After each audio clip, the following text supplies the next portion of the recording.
What is an intimate relationship? Social psychologists define intimate relationships as those that involve at least one of the three basic components. 1. Feelings of attachment, affection, and love.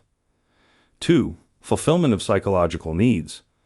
And 3. Interdependence between partners. Some intimate relationships contain all three components, others just two, and still others only one. The experts have published numerous models depicting their version of relationship development. Stage theories, for example, suggest that they develop through specific stages, but the evidence is relatively weak.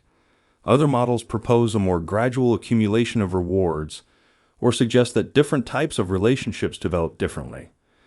And these models appear to be more supported by the data than stage theories. Now let's take a look at two specific types of relationships. Exchange relationships are based on strict norms of reciprocity and very little, if any, intimacy. We tend to have this type of relationship with strangers who we see occasionally, casual acquaintances, and business partners. We give what we get in these relationships.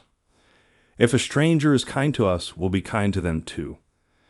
If a business partner is rude to us, we'll probably be rude to them too. Communal relationships, on the other hand, are based on mutual responsiveness, not on an exchange of kindness or rudeness. This is the kind of relationship we have with our close friends, romantic partners, and family members. Social psychologists also study different attachment styles. People who have a secure attachment style tend to have satisfying relationships that are happy, friendly, based on mutual trust, and enduring. Those with an avoidance style tend to fear intimacy and believe that romantic love is doomed to fade.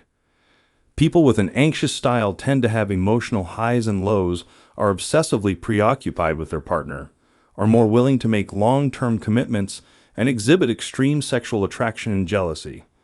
We know that attachment styles begin to form in infancy and continue to develop throughout our lives. The good news is our attachment style is not set in stone. With some intentional effort, we can change or adapt our style. In the next video, we'll cover two theories, social exchange theory and equity theory, and consider how attraction leads to the formation of intimate relationships.